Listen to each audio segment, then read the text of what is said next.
Welcome to classic Kerala PSC. അപ്പോൾ നമ്മളിന്ന് പുതിയൊരു വീഡിയോ സീരീസുമായിട്ടാണ് എത്തിയിരിക്കുന്നത്.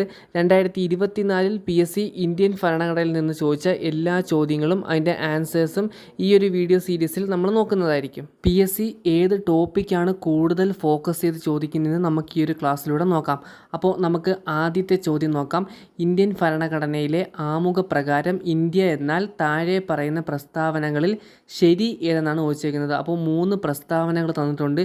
ഇതിനകത്ത് ശരിയായിട്ട് വരുന്നത് മൂന്നാമത്തെ സ്റ്റേറ്റ്മെൻ്റ് ആണ്. പരമാധികാര സോഷ്യലിസ്റ്റ് മതേതര ജനാധിപത്യ റിപ്പബ്ലിക് എന്നാണ് ഇന്ത്യൻ ഭരണഘടന ആമുഖപ്രകാരം പറയുന്നത്. അപ്പോൾ ഓപ്ഷൻ ബി ആണ് ശരിയായിട്ടുള്ളത്. പരമാധികാര സോഷ്യലിസ്റ്റ് മതേതര ജനാധിപത്യ റിപ്പബ്ലിക്. ഇംഗ്ലീഷിൽ പറയുകയാണെങ്കിൽ sovereign socialist secular democratic republic എന്നാണ് പറയുന്നത്. അപ്പോൾ ഈ ഒരു കാര്യം ക്ലിയർ ആയിട്ട് നോക്കി വെച്ചോ. അപ്പോൾ നമ്മൾ അറിഞ്ഞിരിക്കണം ഇന്ത്യൻ ആമുഖത്തിൽ നിന്ന് ചോദ്യങ്ങൾ വരുന്നുണ്ട്. അപ്പോൾ ഈ ഒരു ടോപ്പിക്ക് ഷുവറായിട്ട് നോക്കിക്കോ. അടുത്ത ചോദ്യം നോക്കാം. ഇന്ത്യൻ ഭരണഘടനയിലെ മൗലിക കർത്തവ്യങ്ങളുമായി ബന്ധപ്പെട്ട് തെറ്റായ പ്രസ്താവന ഏതെന്നാണ് ചോദിച്ചേക്കുന്നത്. അപ്പോൾ നമുക്ക് നോക്കാം. ഒന്നാമത്തെ സ്റ്റേറ്റ്മെൻറ്റ് രാജ്യത്തിന് വേണ്ടി പൊരുതുവാൻ ഏതർത്ഥത്തിലും സന്നദ്ധരായിരിക്കണം. ഇത് ശരിയായിട്ടുള്ളൊരു കാര്യമാണ്. അതുപോലെ രണ്ടാമത്തെ സ്റ്റേറ്റ്മെൻറ്റ് നോക്കിക്കേ. ഏത് പ്രായത്തിലുമുള്ള കുട്ടികളെയും വിദ്യാഭ്യാസം ചെയ്യിക്കേണ്ടത് എല്ലാ രക്ഷകർത്താക്കളുടെയും കടമയാണ്. ഈ സ്റ്റേറ്റ്മെൻറ്റ് ശരിയാണോ? ഈ സ്റ്റേറ്റ്മെൻറ്റ് തെറ്റാണ്. 6 വയസ്സ് മുതൽ 14 വയസ്സ് വരെയുള്ള കുട്ടികളുടെ വിദ്യാഭ്യാസമാണ് എല്ലാ രക്ഷിതാക്കളുടെയും കടമയായിട്ടുള്ളത്. അപ്പോൾ ഈ സ്റ്റേറ്റ്മെൻറ്റ് തെറ്റാണ്. മൂന്നാമത്തെ സ്റ്റേറ്റ്മെൻറ്റ് വോട്ട് ചെയ്യുക എന്നത് ഓരോ പൗരൻ്റെയും കടമയാണ്. ഈ സ്റ്റേറ്റ്മെൻറ്റും തെറ്റാണ്. അപ്പോൾ ഇതിൽ തെറ്റായിട്ടുള്ള സ്റ്റേറ്റ്മെൻറ്റ് ഏതൊക്കെയാണ്? 2ഉം 3ഉമാണ് ആൻസർ ആയിട്ടുള്ളത്. അപ്പോൾ ഓപ്ഷൻ എ ആണ് ഇവിടുത്തെ റൈറ്റ് ആൻസർ. അപ്പോൾ ആമുഖത്തോടൊപ്പം ഇന്ത്യൻ ഭരണഘടനയുടെ മൗലിക കർത്തവ്യങ്ങളും നമ്മൾ നല്ലതുപോലെ നോക്കി വെച്ചേക്കണം. PSC സ്ഥിരം ആവർത്തിക്കുന്ന ചോദ്യങ്ങളൊക്കെ ഒരുപാടുള്ളൊരു ടോപ്പിക്കാണ് മൗലിക കർത്തവ്യങ്ങളും മൗലിക അവകാശങ്ങളും. അപ്പോൾ നമുക്ക് അടുത്ത ചോദ്യം നോക്കാം. ഇന്ത്യൻ ഭരണഘടനാ നിർമ്മാണ സഭയുമായി ബന്ധപ്പെട്ട് ശരിയായ പ്രസ്താവന ഏതെന്നാണ് ചോദിച്ചേക്കുന്നത്. ഒന്നാമത്തെ സ്റ്റേറ്റ്മെൻറ്റ് നോക്കാം. ഭരണഘടനാ നിർമ്മാണ സഭയിൽ 8 പ്രധാന കമ്മിറ്റികൾ ഉണ്ടായിരുന്നു. ഇത് ശരിയായിട്ടുള്ളൊരു സ്റ്റേറ്റ്മെൻറ്റാണ്. ഭരണഘടനാ നിർമ്മാണ സഭയിൽ ടോട്ടൽ 22 കമ്മിറ്റി ഉണ്ടായിരുന്നു. അതിൽ 8 എണ്ണം പ്രധാന കമ്മിറ്റിയും 14 എണ്ണം മൈനർ കമ്മിറ്റിയുമായിരുന്നു. 8 എണ്ണം മേജർ കമ്മിറ്റിയും 14 എണ്ണം മൈനർ കമ്മിറ്റിയും. അടുത്ത സ്റ്റേറ്റ്മെൻറ്റ് ഡ്രാഫ്റ്റിംഗ് കമ്മിറ്റി ഒരു പ്രധാന കമ്മിറ്റിയായിരുന്നു. അതും ശരിയായിട്ടുള്ള സ്റ്റേറ്റ്മെൻറ്റ് തന്നെയാണ്. അതുപോലെ മൂന്നാമത്തെ സ്റ്റേറ്റ്മെൻറ്റ് ജവഹർലാൽ നെഹ്റു ആയിരുന്നു ഡ്രാഫ്റ്റിംഗ് കമ്മിറ്റിയുടെ ചെയർമാൻ. അത് ശരിയാണ്. അത് തെറ്റായിട്ടുള്ളൊരു സ്റ്റേറ്റ്മെൻറ്റാണ്. ഡ്രാഫ്റ്റിംഗ് കമ്മിറ്റിയുടെ ചെയർമാൻ BR അംബേദ്കർ ആയിരുന്നു. ആരാണ്? BR അംബേദ്കർ ആണ് ഡ്രാഫ്റ്റിംഗ് കമ്മിറ്റിയുടെ ചെയർമാൻ ആയിരുന്നിട്ടുള്ളത്. അപ്പോൾ ഇവിടുത്തെ ആൻസർ ഏതാണ്? ഓപ്ഷൻ സി 1ഉം 2ഉമാണ് ശരിയായിട്ടുള്ളത്. അടുത്ത ചോദ്യം നോക്കാം. ഭരണഘടനാ നിർമ്മാണ സഭയുമായി ബന്ധപ്പെട്ട് ശരിയായ പ്രസ്താവന ഏതെന്നാണ് ചോദിച്ചേക്കുന്നത്. ഒന്നാമത്തെ സ്റ്റേറ്റ്മെൻറ്റ് ഭരണഘടനാ നിർമ്മാണ സഭയുടെ പ്രസിഡൻറ്റ് രാജേന്ദ്ര പ്രസാദ് ആയിരുന്നു. അത് ശരിയായിട്ടുള്ളൊരു സ്റ്റേറ്റ്മെൻറ്റാണ്. അതുപോലെ രണ്ടാമത്തെ സ്റ്റേറ്റ്മെൻറ്റ് നോക്കിക്കോ. അംബേദ്കർ ആയിരുന്നു ഡ്രാഫ്റ്റിംഗ് കമ്മിറ്റിയുടെ ചെയർമാൻ. അതും ശരിയായ കാര്യമാണ്. നമ്മൾ നേരത്തെ പറഞ്ഞതേ ഉള്ളൂ. അംബേദ്കർ ആയിരുന്നു ഡ്രാഫ്റ്റിംഗ് കമ്മിറ്റിയുടെ ചെയർമാൻ. അതുപോലെ മൂന്നാമത്തെ സ്റ്റേറ്റ്മെൻറ്റ് ഭരണഘടനാ നിർമ്മാണ സഭയിലെ ചർച്ചകൾ സുതാര്യമായിരുന്നു. അപ്പോൾ ഒന്നാമത്തെയും രണ്ടാമത്തെയും സ്റ്റേറ്റ്മെൻറ്റ് ശരിയാണെന്ന് നമുക്കറിയാം. മൂന്നാമത്തെ സ്റ്റേറ്റ്മെൻറ്റായിട്ടുള്ള ഭരണഘടനാ നിർമ്മാണ സഭയിലെ ചർച്ചകൾ സുതാര്യമായിരുന്നു എന്നുള്ള സ്റ്റേറ്റ്മെൻറ്റും ശരി തന്നെയാണ്. അപ്പോൾ ഇവിടെ ആൻസറായിട്ട് വരുന്നത് ഓൾ ഓഫ് ദി എബോ 1ഉം 2ഉം 3ഉം ശരി തന്നെയാണ്. അപ്പോൾ റീസെൻ്റായിട്ട് PSC ഭരണഘടനാ നിർമ്മാണ സഭ എന്ന ടോപ്പിക്കിൽ നിന്ന് ഒരുപാട് ചോദ്യങ്ങൾ റിപ്പീറ്റായിട്ട് ചോദിക്കാറുണ്ട്. അപ്പോൾ ഈ ടോപ്പിക്കുകളെല്ലാം നമ്മൾ നല്ലതുപോലെ പഠിച്ചു വെച്ചേക്കണം. ഭരണഘടനാ നിർമ്മാണ സഭ രൂപീകരിക്കുന്ന ഡേറ്റൊക്കെ ഉറപ്പായിട്ടും അറിഞ്ഞിരിക്കണം. 1946 ഡിസംബർ 6-നാണ് ഭരണഘടനാ നിർമ്മാണ സഭ രൂപീകരിക്കുന്നത്. എന്നാണ് 1946 ഡിസംബർ 6. അതുപോലെ ഭരണഘടനാ നിർമ്മാണ സഭയുടെ ആദ്യ സമ്മേളന യോഗം ചേരുന്നത് 1946 ഡിസംബർ 9-നാണ്. രൂപീകരിച്ച് 3 ദിവസം കഴിഞ്ഞാണ് ആദ്യത്തെ സമ്മേളനം ചേരുന്നത്. എന്നാണ് 1946 ഡിസംബർ 9. ഈ 2 ഡേറ്റും മാറിപ്പോവാതെ തന്നെ പഠിച്ചു വെച്ചോ. അടുത്ത ചോദ്യം നോക്കാം. കാനഡ ഭരണഘടനയിൽ നിന്നും ഇന്ത്യൻ ഭരണഘടന കടം കൊണ്ട ആശയങ്ങളിൽ ചുവടെ ചേർത്തിരിക്കുന്നതിൽ ശരി ഏതെന്നാണ് ചോദിച്ചിരിക്കുന്നത്. അപ്പോൾ ഒന്നാമത്തെ സ്റ്റേറ്റ്മെൻറ്റ് അർദ്ധ ഫെഡറൽ സംവിധാനം, അതുപോലെ രണ്ടാമത്തത് ശിക്ഷാധികാരങ്ങൾ എന്ന ആശയം, മൂന്നാമത്തത് നിർദ്ദേശക തത്വങ്ങൾ. അപ്പോൾ നമുക്ക് സ്ഥിരം അറിയാവുന്നതാണ് നിർദ്ദേശക തത്വങ്ങൾ ഇന്ത്യൻ ഭരണഘടന കടമെടുത്തിരിക്കുന്നത് അയർലൻഡ് എന്ന് പറയുന്ന രാജ്യത്തു നിന്നാണെന്ന്. അപ്പോൾ അത് തെറ്റാണെന്നറിയാം. അത് തെറ്റാണെങ്കിൽ ഓപ്ഷൻ ഡി 1ഉം 2ഉമാണ് ശരിയായിട്ടുള്ളത്. ഏതാണ്? Option D. അടുത്ത ചോദ്യം നോക്കാം. ചുവടെ ചേർത്തിരിക്കുന്നവയിൽ മൗലിക അവകാശങ്ങളുമായി ബന്ധപ്പെട്ട് ശരിയായ പ്രസ്താവന ഏതെന്നാണ് ചോദിച്ചിരിക്കുന്നത്. ഒന്നാമത്തെ സ്റ്റേറ്റ്മെൻറ്റ് ചൂഷണത്തിനെതിരെയുള്ള അവകാശം, രണ്ടാമത്തെ സ്റ്റേറ്റ്മെൻറ്റ് സാംസ്കാരികവും വിദ്യാഭ്യാസപരവുമായ അവകാശം, മൂന്നാമത്തെ സ്റ്റേറ്റ്മെൻറ്റ് സ്വത്ത് സമ്പാദിക്കാനുള്ള അവകാശം. ഈ സ്വത്ത് സമ്പാദിക്കാനുള്ള അവകാശം ഒരു നിയമാവകാശം മാത്രമാണ്. അപ്പോൾ മൂന്നാമത്തെ സ്റ്റേറ്റ്മെൻറ്റ് തെറ്റാണ്. ഇവിടെ ആൻസറായിട്ട് വരുന്നത് 1ഉം 2ഉം മാത്രം. Option A only 1 and 2. അടുത്ത ചോദ്യം നമുക്ക് നോക്കാം. ഇന്ത്യയുടെ മതസ്വാതന്ത്ര്യവുമായി ബന്ധപ്പെട്ട് ശരിയായ പ്രസ്താവന ഏതെന്നാണ് ചോദിച്ചിരിക്കുന്നത്. ഒന്നാമത്തെ സ്റ്റേറ്റ്മെൻറ്റ് ഇന്ത്യക്ക് ഒരു ഔദ്യോഗിക മതമുണ്ട്. അത് ശരിയായിട്ടുള്ള സ്റ്റേറ്റ്മെൻറ്റാണ്. അത് തെറ്റായ ഒരു സ്റ്റേറ്റ്മെൻറ്റാണ്. ഇന്ത്യക്ക് ഔദ്യോഗികമായിട്ടൊരു മതമില്ല. രണ്ടാമത്തെ സ്റ്റേറ്റ്മെൻറ്റ് ഇന്ത്യ ഒരു മതത്തെയും സ്വാധീനിക്കുന്നില്ല. അത് ശരിയായിട്ടുള്ള കാര്യമാണ്. അതുപോലെ മൂന്നാമത്തെ സ്റ്റേറ്റ്മെൻറ്റ് ഇന്ത്യ എല്ലാ മതത്തെയും ഒരുപോലെ കാണുന്നു. അതും ശരിയായിട്ടുള്ളൊരു സ്റ്റേറ്റ്മെൻറ്റ് തന്നെയാണ്. അപ്പോൾ ഇവിടെ ശരിയായിട്ട് വരുന്നത് ഓപ്ഷൻ സി only 2 and 3. ഏതാണ്? Option C.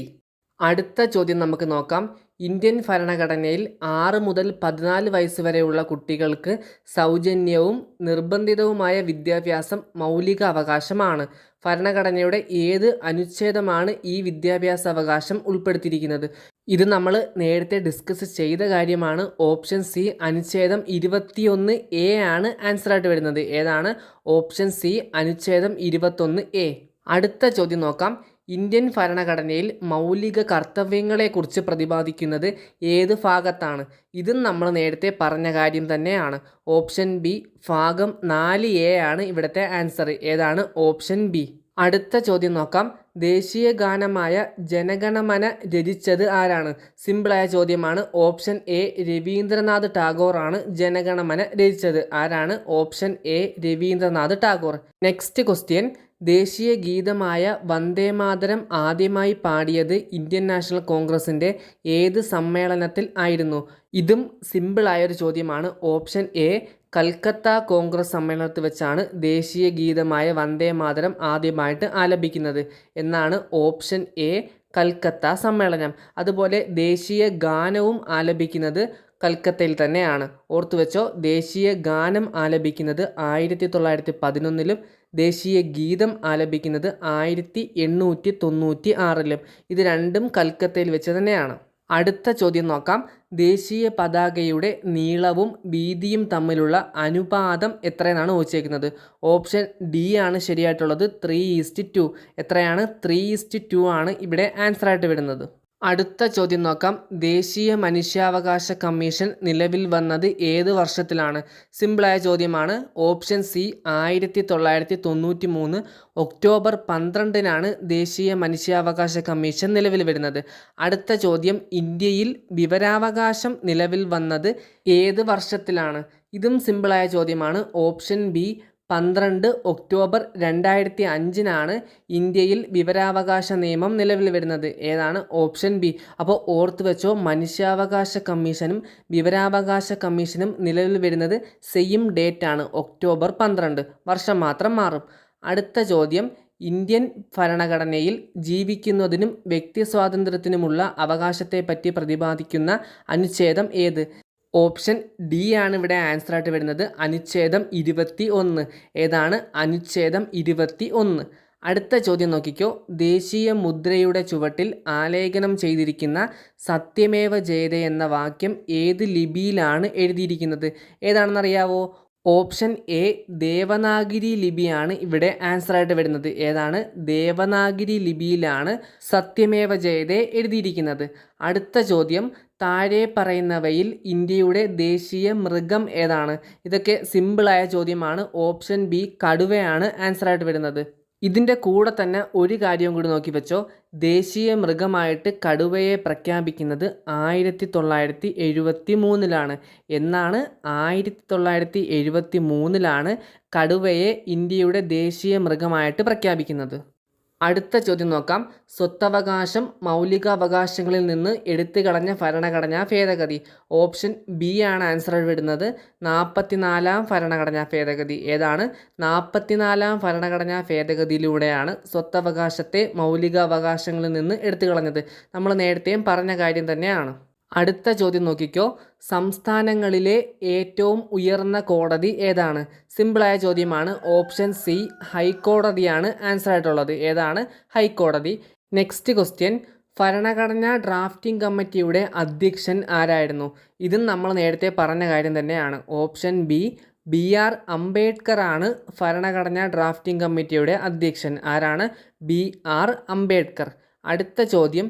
ലോകത്തിലെ ഏറ്റവും വലിയ എഴുതപ്പെട്ട ഭരണഘടനയുള്ള രാജ്യം ഏതെന്നാണ് ചോദിച്ചിരിക്കുന്നത്. ഏതാണെന്നറിയാവോ?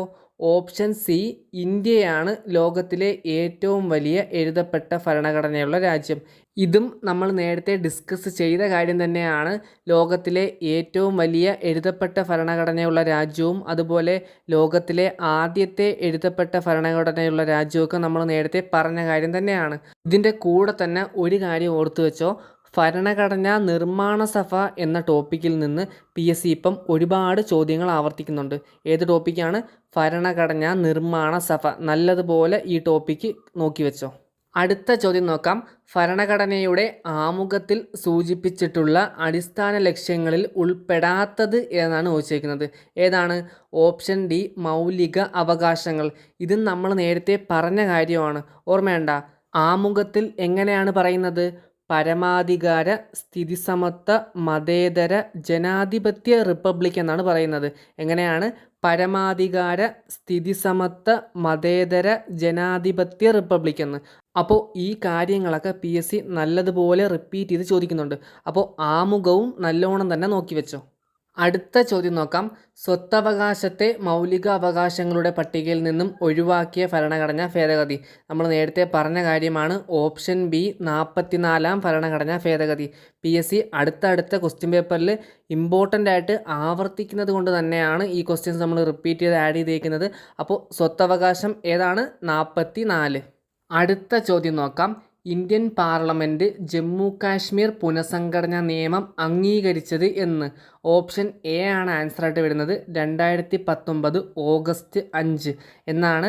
2019 ഓഗസ്റ്റ് 5-നാണ് ഇന്ത്യൻ പാർലമെൻറ്റ് ജമ്മു കാശ്മീർ പുനഃസംഘടനാ നിയമം അംഗീകരിച്ചത്. അടുത്ത ചോദ്യം നോക്കാം. സ്വാതന്ത്ര്യത്തിനു ശേഷം ഇന്ത്യ ഏതു രാജ്യത്തു നിന്നാണ് പഞ്ചവത്സര പദ്ധതി എന്ന ആശയം സ്വീകരിച്ചത്? ഏതാണെന്നറിയാവോ? ഓപ്ഷൻ ഡി സോവിയറ്റ് യൂണിയൻ എന്ന് പറയുന്ന രാജ്യത്തു നിന്നാണ് ഇന്ത്യ പഞ്ചവത്സര പദ്ധതികൾ എന്ന ആശയം കടമെടുത്തിരിക്കുന്നത്. എവിടുന്നാണ്? സോവിയറ്റ് യൂണിയൻ എന്ന് പറയുന്ന രാജ്യത്തു നിന്നാണ് ഇന്ത്യ പഞ്ചവത്സര പദ്ധതി എന്ന ആശയം സ്വീകരിച്ചിരിക്കുന്നത്. അടുത്ത ചോദ്യം. ഓപ്പറേഷൻ ഫ്ലഡ് ഏതുമായി ബന്ധപ്പെട്ടിരിക്കുന്നത്? ഏതാണ്? ഓപ്ഷൻ ബി ധവള വിപ്ലവവുമായിട്ടാണ് ഓപ്പറേഷൻ ഫ്ലഡ് ബന്ധപ്പെട്ടിരിക്കുന്നത്. ഏതാണ്? ധവള വിപ്ലവം. അടുത്ത ചോദ്യം നോക്കാം. താഴെ കൊടുത്തിട്ടുള്ളവയിൽ മൗലിക അവകാശമല്ലാത്തത് ഏതാണ്? ഓപ്ഷൻ എ സമത്വ അവകാശം, ഓപ്ഷൻ ബി സ്വാതന്ത്ര്യ അവകാശം, ഓപ്ഷൻ സി സാംസ്കാരിക വിദ്യാഭ്യാസ അവകാശങ്ങൾ, ഓപ്ഷൻ ഡി സ്വത്തവകാശം. സിമ്പിളായിട്ട് അറിയാവുന്ന കാര്യമാണ്. ഓപ്ഷൻ ഡി സ്വത്തവകാശം ആണ് ആൻസർ ആയിട്ടുള്ളത്. മൗലിക അവകാശമല്ലാത്തത് ഏതാണ്? സ്വത്തവകാശം. അടുത്ത ചോദ്യം നോക്കിക്കോ. 2002 86-ാം ഭേദഗതിയിലൂടെ ഭരണഘടനയിൽ ഉൾപ്പെടുത്തിയ മൗലിക കർത്തവ്യം ഏതെന്നാണ് ചോദിച്ചിരിക്കുന്നത്. ഒന്നാമത്തെ സ്റ്റേറ്റ്മെൻറ്റ് 6 മുതൽ 14 വയസ്സ് വരെയുള്ള കുട്ടികളെ വിദ്യാലയത്തിൽ അയക്കേണ്ടത് രക്ഷകർത്താക്കളുടെ കടമയാണ്. ഇത് നമ്മൾ നേരത്തെ പറഞ്ഞ കാര്യമാണ്. ശരിയായിട്ടുള്ള സ്റ്റേറ്റ്മെൻറ്റാണ്. രണ്ടാമത്തെ സ്റ്റേറ്റ്മെൻറ്റ് പൊതുമുതൽ സംരക്ഷിക്കുകയും അക്രമങ്ങൾ ഒഴിവാക്കുകയും ചെയ്യുക. ഇത് തെറ്റായിട്ടുള്ള കാര്യമാണ്. മൂന്നാമത്തെ സ്റ്റേറ്റ്മെൻറ്റ് തുല്യ ജോലിക്ക് തുല്യ വേതനം. ഇതും തെറ്റായിട്ടുള്ള സ്റ്റേറ്റ്മെൻറ്റാണ്. നാലാമത്തെ സ്റ്റേറ്റ്മെൻറ്റ് കുടിൽ വ്യവസായങ്ങളെ പരിപോഷിപ്പിക്കുക. ഇതും തെറ്റായിട്ടുള്ള സ്റ്റേറ്റ്മെൻറ്റാണ്. അപ്പോൾ ഇവിടെ ശരിയായിട്ട് വരുന്നത് ഓപ്ഷൻ സി 1 മാത്രമാണ്. ഏതാണ്? ഓപ്ഷൻ സി 1 മാത്രമാണ് ഇവിടെ ശരിയായിട്ടുള്ളത്. അപ്പോൾ മൗലിക കർത്തവ്യങ്ങളിൽ നിന്നും PSC ഒരുപാട് ക്വസ്റ്റ്യൻസ് റിപ്പീറ്റ് ചെയ്ത് ചോദിക്കുന്നുണ്ട്. ഈ ടോപ്പിക്കും നമ്മൾ നല്ലതുപോലെ അറിഞ്ഞിരിക്കണം. അടുത്ത ചോദ്യം നമുക്ക് നോക്കാം. ഭരണഘടനാ നിർമ്മാണ സഭയുടെ ഡ്രാഫ്റ്റിംഗ് കമ്മിറ്റി ചെയർമാൻ ആരായിരുന്നു? ഇന്ന് തന്നെ ഒരു 3-4 ക്വസ്റ്റ്യൻസ് എങ്കിലും നമ്മളിത് കണ്ട്. Option C doctor BR Ambedkar ആണ് ഡ്രാഫ്റ്റിംഗ് കമ്മിറ്റിയുടെ ചെയർമാൻ. അടുത്ത ചോദ്യം, ഇന്ത്യൻ ഭരണഘടന ഭേദഗതി ചെയ്യാനുള്ള അധികാരം ആരിൽ നിക്ഷിപ്തമാണ്? ആരാണ്? ഓപ്ഷൻ എ പാർലമെൻറ്റിലാണ് ഇന്ത്യൻ ഭരണഘടന ഭേദഗതി ചെയ്യാനുള്ള അധികാരം നിക്ഷിപ്തമായിട്ടുള്ളത്. ഏതാണ്? Option A parliament. അപ്പോൾ ഈ കാര്യങ്ങളൊക്കെ ക്ലിയർ ആയിട്ട് തന്നെ പഠിച്ചു വെച്ചേക്ക്. അപ്പോൾ നമുക്ക് അടുത്ത ചോദ്യം നോക്കാം. ഇന്ത്യൻ ഭരണഘടന എഴുതി തയ്യാറാക്കിയത് ആരാണ്? Option A doctor BR Ambedkar, option B ഭരണഘടനാ നിർമ്മാണ സഭ, option C doctor Rajendra Prasad, option D Maulana Abdul Kalam Azad. Answer ഏതാണ്? ഓപ്ഷൻ ബി ഭരണഘടനാ നിർമ്മാണ സഭയാണ് ഇന്ത്യൻ ഭരണഘടന എഴുതി തയ്യാറാക്കുന്നത്. ഏതാണ്? ഓപ്ഷൻ ബി ഭരണഘടനാ നിർമ്മാണ സഭ. അപ്പോൾ 2024 PSC ചോദിച്ച ഒരുപാട് ക്വസ്റ്റ്യൻസ് നമ്മളിവിടെ ഡിസ്കസ് ചെയ്തിട്ടുണ്ട്. അപ്പോൾ ഈ ട്രെൻഡ് ഒന്ന് മനസ്സിലാക്കി വെച്ചേക്കുക. Thank you for watching classic Kerala PSC.